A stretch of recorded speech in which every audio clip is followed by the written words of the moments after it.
하루에도 수백 개씩 쏟아지는 경제 뉴스들. 복잡하고 재미없고 깊이가 없어서 실망하셨습니까? 복잡한 건 쉽게, 쉬운 건 재밌게, 재미있는 건 깊게 전해드립니다. 뉴스는 이해다.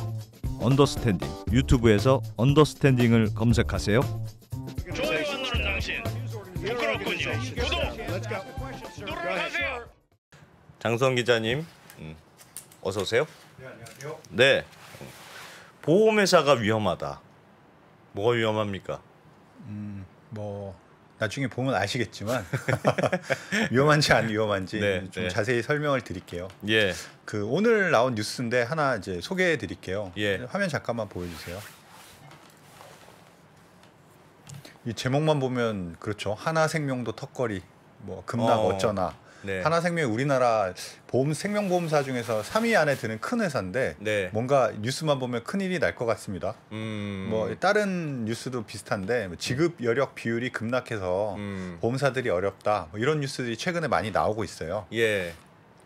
RBC라는 걸 먼저 설명을 그러니까요. RBC가 뭔지 설명해 RBC라는 주셔야 거는 금융 당국이 예. 보험사의 재무 건전성을 평가하는 기준입니다. 보험사한테만 쓰는 거예요? 네, 보험사한테만 쓰는 거고요. 예. 그러니까 보험사가 이제 리스크가 여러 가지가 있잖아요. 뭐 예. 금리가 갑자기 튀어오를 리스크도 있고, 갑자기 보험 가입한 사람들이 보험금 내놔라 다 달라고 할 수도 있죠. 뭐 이럴 수도 네. 있고, 뭐 네. 다양한 이제 시장 위험들이 있는데 그런 모든 리스크를 이제 수치화해서 그 수치화된 리스크에 대비해서 그런 리스크가 현실화됐을 때 보험사들이 내줄 돈이 얼마나 있느냐, 네. 이걸 이제 비율로 삼은 거예요. 예.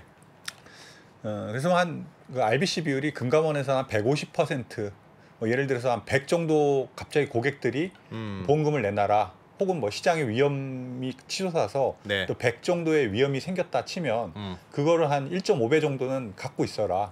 아, 그러니까 줘야 될 돈이, 네. 보험 가입자한테 줘야 될 돈이 100이면 네. 한 150 정도는 네가 돈을 쌓아놔야 네. 한꺼번에 전부 다 달라고 해도 안전하게 네. 줄 수 있지. 네, 그 정도는 돈 꼭 있어야 됩니다. 보험사라면. 네. 그게 RBC 비율이다. 네, 그게 이제 금감원에서 권고하는 건 150% 이상이고, 예. 그 법상 문제가 되는 건 100%예요.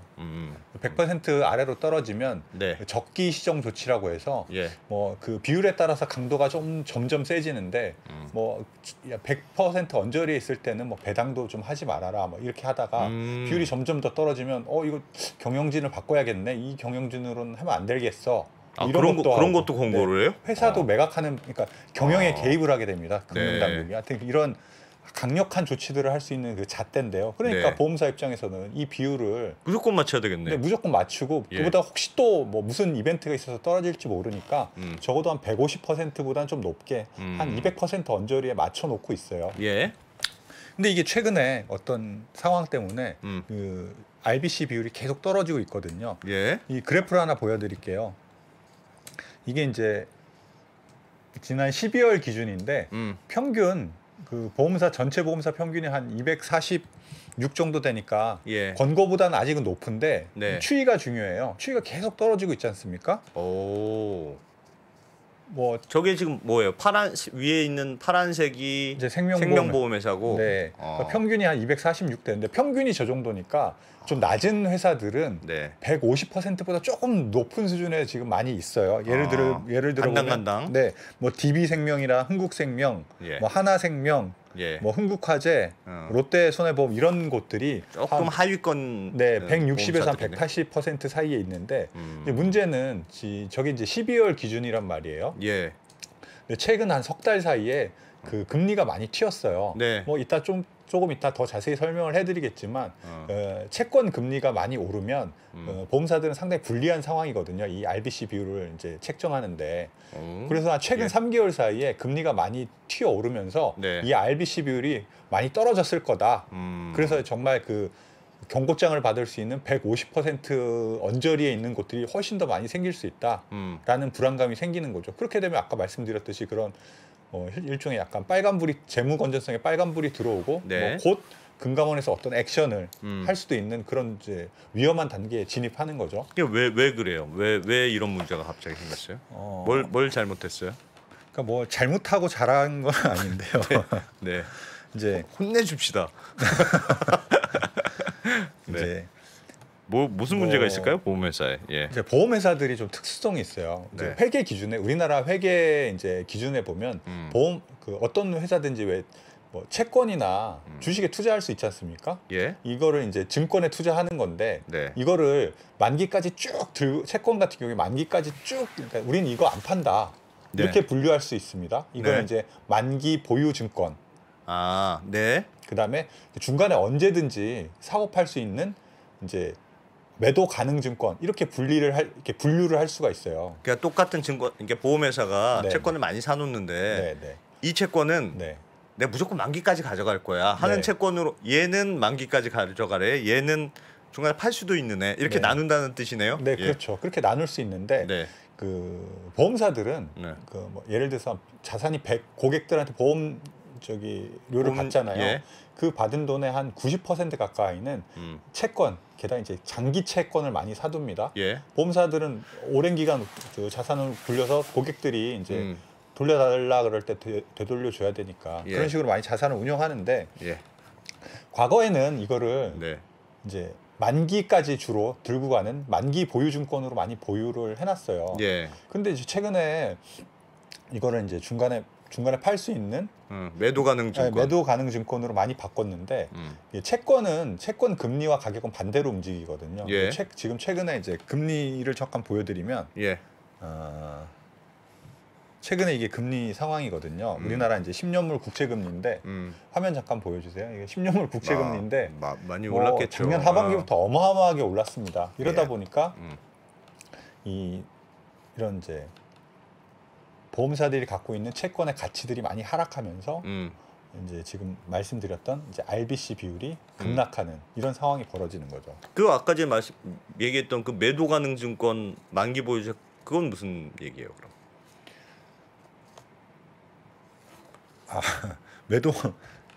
매도 가능 증권 네. 만기 보유 그러니까 채권을 갖고 있으면 이 둘 중에 하나로 분류를 해놔야 돼요. 예. 그래야지 이제 거기에 맞게끔 회계 처리를 할 수 있는데 네.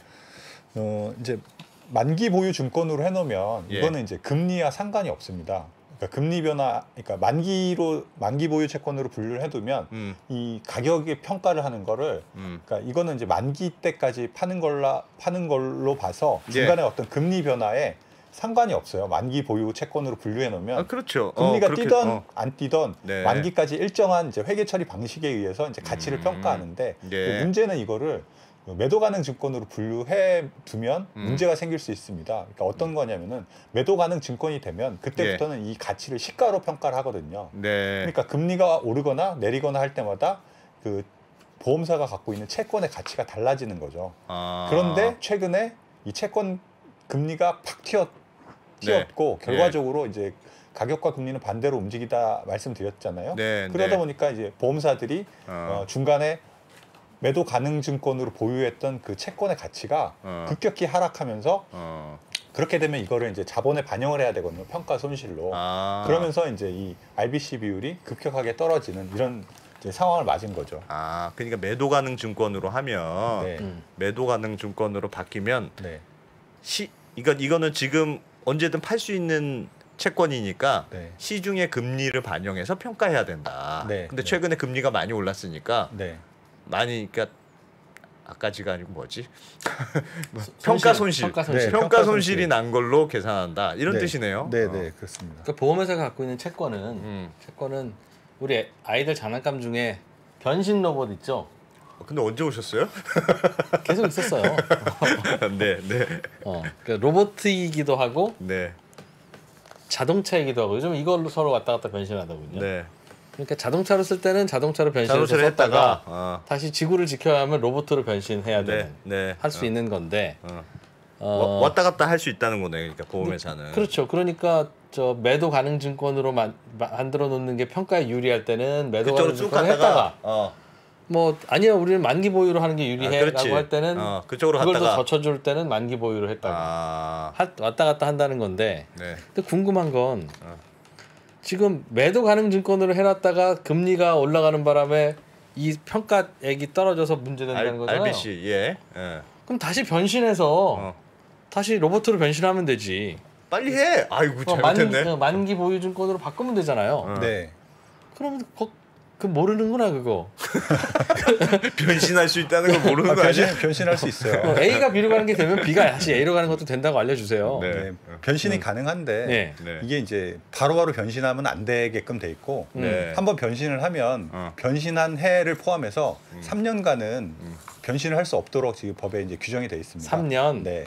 그러니까 너무 자주 바꾸면 그 회계 처리의 일관성이 좀 떨어지잖아요. 그러니까 이제 3년간은 한번 바꾸면 3년간은 유지해야 된다. 변신은 3년에 한 번씩만 된다. 네, 이렇게 이제 법에 돼 있고 최근에 NH생명이 이제 많이 이제 논란이 되고 있는데 네. 거기는 이제 2020년 9월달에 변신을 했거든요. 예. 근데 지금 아직 3년이 안 됐잖아요. 근데 그 기간 사이에 금리가 워낙 갑자기 급등하다 보니까 이 RBC 비율이 막 팍팍 떨어진 거죠. 2020년. 네. 아니 그러니까 이때는 사실은 여기 잠깐 그래프를 하나 재밌는 걸 하나 보여드릴게요. 네. 그 사실 그 보험사 말고 이제 다른 회사들도 이렇게 바꿀 수가 있는데 대부분의 회사들은 뭐 만기 보유로 하면 그냥 끝까지 만기 보유로 가던가 매도 가능으로 했으면 웬만하면 매도 가능으로 가는데 네. 보험사들은 한 이렇게 왔다 갔다 하는 경우들이 상당히 잦아요. 여기 예. 그래프를 한번 보여드릴게요. 보면 이게 이제 2010년 말부터 20년까지 한 10년 사이에 예. 어떤 만기 보유에서 매도 가능에서 만기 보유를 이제 왔다 갔다 한 이제 보험사들을 보여주는 건데 예. 생명보험사 같은 경우에는 24곳 중에 13곳이 이렇게 좀 한 번씩은 바꿨고 예. 그 중에서 2곳은 2번 이상 이제 바꿨고 한 이제 2곳은 2번 이상, 3곳은 한 3번 이상 이제 재분류를 했습니다. 이게 보시면 뭐 그 금리에 따라서 그러니까 만기 보유에서 매도 가능으로 바꿀 때 제가 아까 말씀드렸듯이 이제 그 채권을 시가로 평가한다 그랬잖아요. 그래서 네. 금리가 내려갈 때가 떨어지는 좋죠. 금리가 내려가는 추세일 때 만기 보유에서 매도 가능으로 바꾸면 평가 이익이 발생하거든요. 예. 그래서 보험사 입장에서는 뭐 가만히 있어도 돈을 많이 번 자본이 넉넉한 그 회계장부가 이쁘게 이제 포장이 돼서 이런 것들을 많이 이제 이렇게 뭔가 좀 추구하는 경향이 많은데 여기 네. 보시면 뭐 특히 이 지사 같은 지사 요분 이게 업계에 되게 부러움을 많이 사는 회사인데 네. 이 G사는 한 3번 정도 바꿨어요. 지사가 어딘데요? 이 여의도에 아주 높은 빌딩에 있는 그 큰 생명보험사 있지 않습니까? 한화. 옛날 대한생명. 네. 예. 그 금리가 내려갈 때 만기 보유에서 매도 가능으로 바꿨고 좀 네. 이따 보시면 이제 매도간 그 2020년 앞에 이제 2019년쯤에도 한번 이렇게 바꿨죠. 네. 그다음에 그 여기 보면 이제 매도 가능해서 만기 보유 금리가 올라갈 때는 네. 그 2017년께 이제 매도 가능해서 만기 보유로 이런 식으로 좀 바꿔서 네. 상당히 이 금리 흐름을 잘 탔다 그러니까 이런 평가를 받고 저 있습니다. 위에 이렇게 지사라고 왼쪽에 있는 게 네, 이게 네. 지사할 때 금리가 내려갈 때 네. 한번 샥 바꿔서 그래서 야 금리가 내려가니까 그냥 가치가 우리가 높아지는구나 네, 네. 이런 식으로 갔다가 네. 또 이제 올라갈 때는 또 싹 갈아타고 다시 두 번째까지 만기 잘 보유로. 갈아탔는데 네. 최근에 그 2020년 전에 다시 이제 매도 가능 증권으로 많이 바꿔놨는데 바꿔놨는데 아까 전에 처음에 설명을 해드렸겠지만 아. 보여드렸지만 이게 RBC 비율이 상당히 많이 떨어졌어요. 두 번은 괜찮았는데 그러니까 보험사 갖고 있는 채권은 주식으로 치면 예상을 잘못한 거네. 그렇죠. 전환사채 같은 거네요. 비슷하다면. 그러니까 주식으로 바꿀 수도 있고 주가가 오르면 주식으로 바꾸고 예. 주가가 안 오르면 그냥 원금 보장해주는 네. 차용증으로 갖고 있고 뭐 근데 다만 이제 왔다 갔다 할 수 있다는 건데 모르겠습니다. 왔다 갔다 할 수 있도록 또 해줘야 되죠. 아니 그러니까 모든 사실은 아니, 내가 내 자산을 이렇게 쓴다는데 지난번에 김서원 대표님 나오셨을 때도 내가 주식을 갖고 있어요. 나는 원가로 할래. 내가 네. 처음에 취득한 가격으로 그냥 막 쭉 30년 이렇게 할 수도 있고 그렇죠.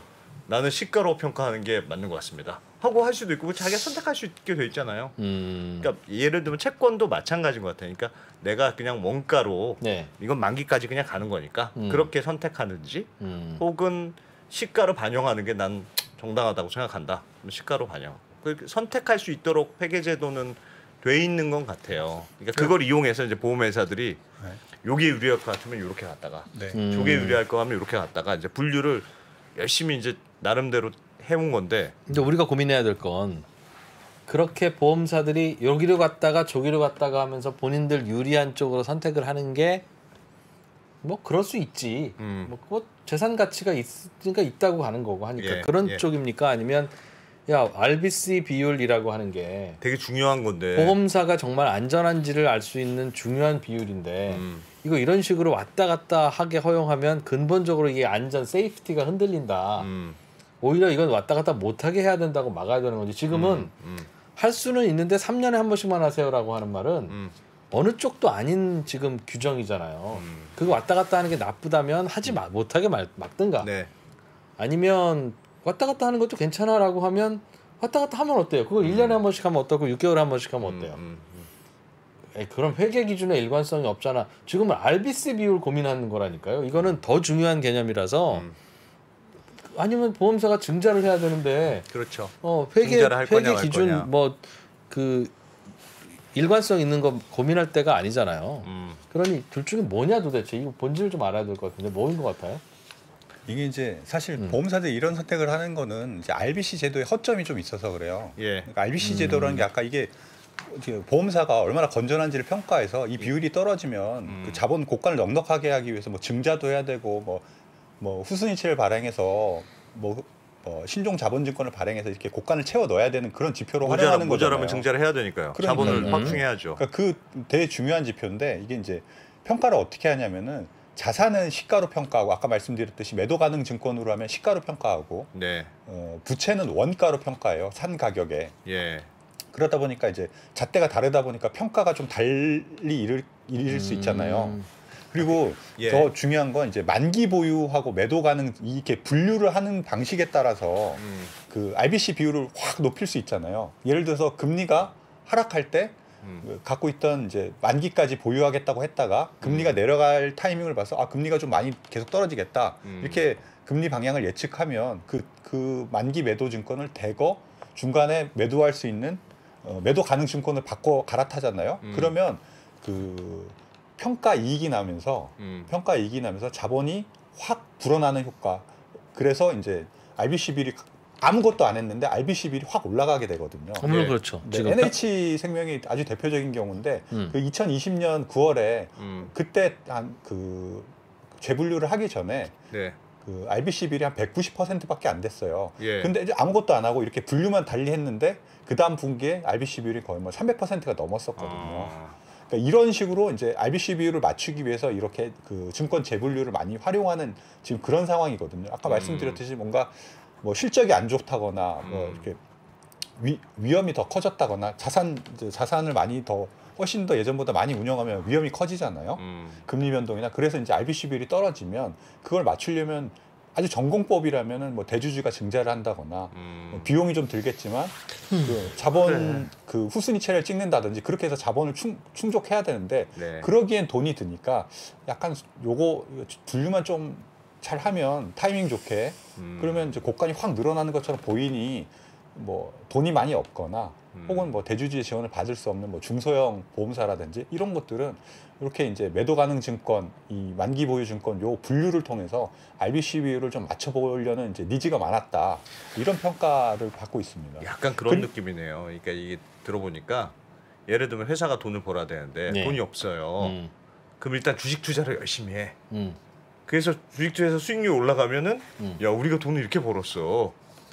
이렇게 주식 투자했다가 저렇게 주식 투자했다가 하듯이 시장의 금리를 예측해서 평가 분류를 재분류하는 걸로 네. 자본의 가치를 네. 좀 늘리는 쪽으로 네. 뭐 그런 쪽으로 조금 해온 느낌이네요. 네, 그렇죠. 근데 뭐 이게 불법은 아니에요. 근데 문제가 뭐냐면은 이건 금리의 방향을 잘못 찍으면 지금 농협처럼 골로 가는 거죠. 골로 가는 수가 있다는 거죠.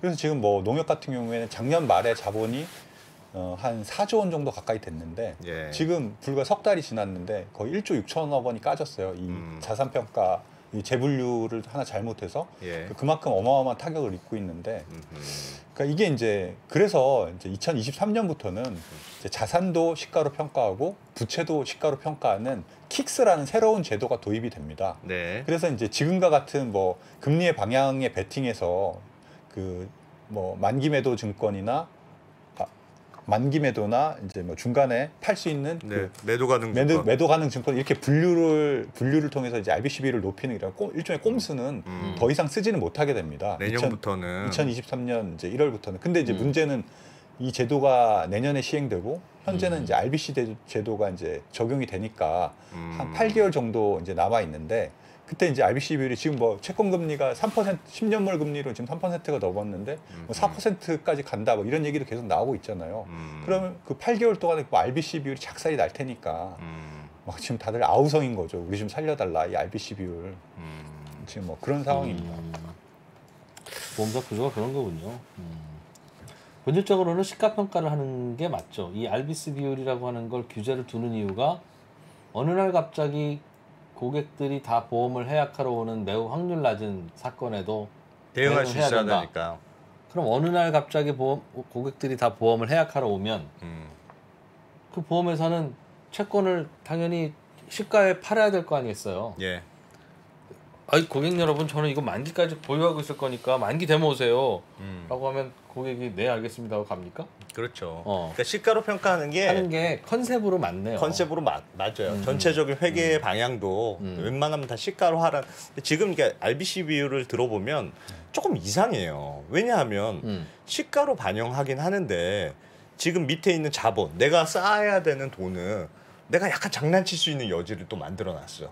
그리고 위에 있는 내가 갚아야 될 돈, 부채는 그러니까 보험사 내줘야 될 그 리스크는 그냥 딱 정해져 있고 위에 분모는 정해져 있고 분자는 정해져 있고 분모만 내가 약간 장난칠 수 있는 여지를 만들어 놓은 제도라서 사실은 지금 이 보험회사가 얼마나 자본이 건전한가를 보여주기 좀 이상한 제도 같아요. 보기에.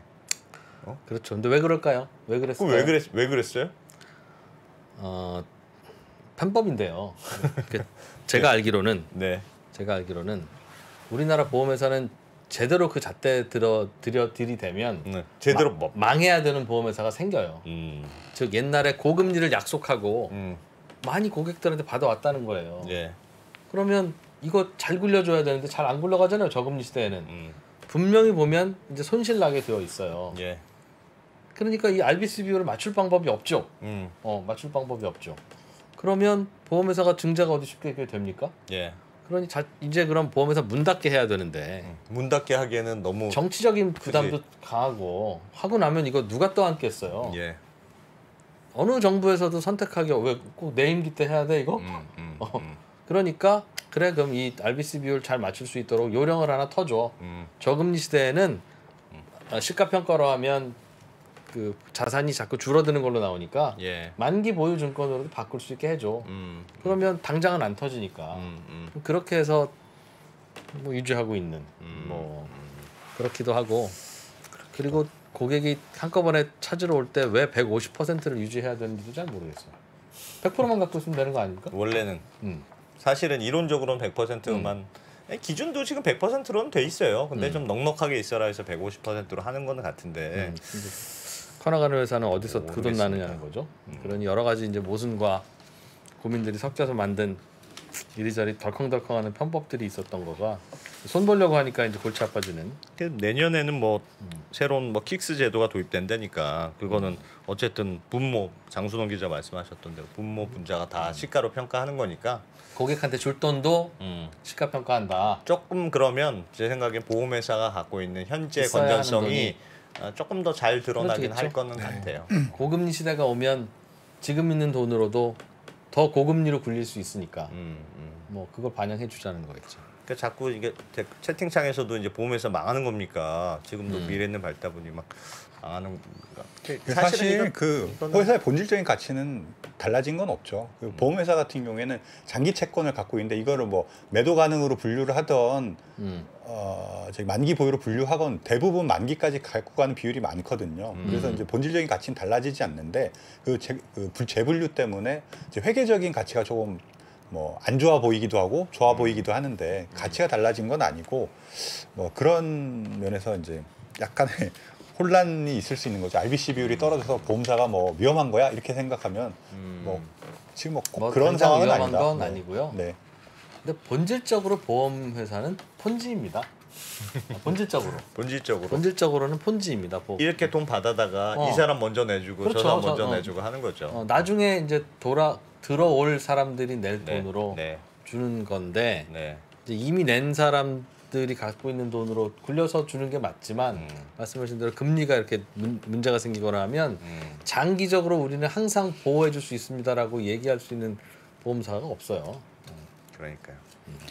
이제 이게 금융당국이 이제 어떻게 대응하느냐가 또 다른 관전 포인트가 될 것 같은데 네. 지금 RBC 비율이 엄청 안 좋잖아요. 예. 근데 이게 금리가 갑자기 튀면서 나타난 그러니까 일이다 보니까 이걸 뭐 원칙대로 해야 되는지 이거 좀 봐줘야 되는지 좀 되게 골머리를 앓고 있어요. 한 일주일 전에도 금감원에서 그 보험사 CEO들 불러서 이거 어떻게 하면 좋겠냐 이렇게 논의를 했는데 보험사에서 킥스 원래 내년부터 할 거였는데 좀 빨리 당겨주면 안 되냐?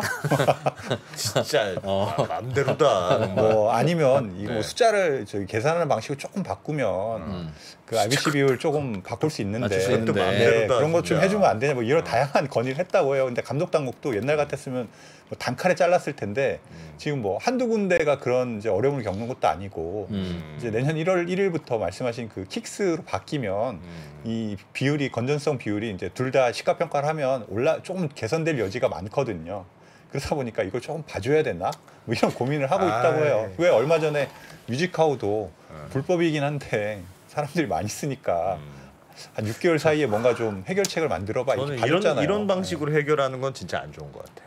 예를 들면 킥스를 하고 그것도 원래 그 전부터 하기로 했었어요. 근데 야 보험회사가 우리가 준비가 안 됐어요. 뭐 이렇게 해가지고 늦춰서 내년 1월 1일부터 합니다. 그거 정했는데 또 우리가 어려워요. 그래서 이게 좀 미리 좀 당겨주면 안 될까요? 그런 식으로 자꾸 이렇게 그건 좀 아닌 것 같아. 죄송합니다 보험회사 여러분. 안 기자도 매년 담배 끊기로 하고 안 끊지 않습니까? 물론 그런 건 있지만 왜 원칙대로 안 끊습니까? 와, 그래도 하여튼 원칙의 문제는 회계제도는 원칙의 문제가 중요한 것 같은데 좀 어렵다고 또 그 중간에 바꾸는 건 좀 이상한 것 같습니다. 내년에 킥스가 도입할 때쯤 되면 지금처럼 금리가 올라갈까요? 저는 그것도 봐야죠. 그것도 아니라고 봅니다. 네, 어려운 주제가 있었네요. 네. 보험사. 알겠습니다. 네, 고맙습니다. 장소명 기자였습니다. 고맙습니다. 네, 고맙습니다. 오직 위즈덤 칼리지 수강생들을 위한 프리미엄 특전 릴레이를 소개합니다. 올 한 해 지혜의 풍요와 더불어 삶을 풍성하게 보내실 수 있도록 3프로TV가 전격 지원해드립니다. 의자계의 명품 허먼 밀러 1년간 쭉 50만 원 특별 지원해드리고요. 5월에는 무려 3개의 문화 특전을 더 쏘겠습니다. 1분 전성 매진의 신화 뷰티풀 민트라이프 페스티벌 초대권 증정과 화제의 기대작이죠. 영화 범죄도시2 최초 시사회 티켓도 드립니다. 끝나지 않았습니다. 오직 위즈덤 칼리지 수강생들을 위한 고더코 프로의 프리미엄 골프 특강도 무료로 제공해드립니다. 최고의 경험을 아낌없이 제공해드리는 프리미엄 교육 프로그램 위즈덤 칼리지에서 만나보십시오.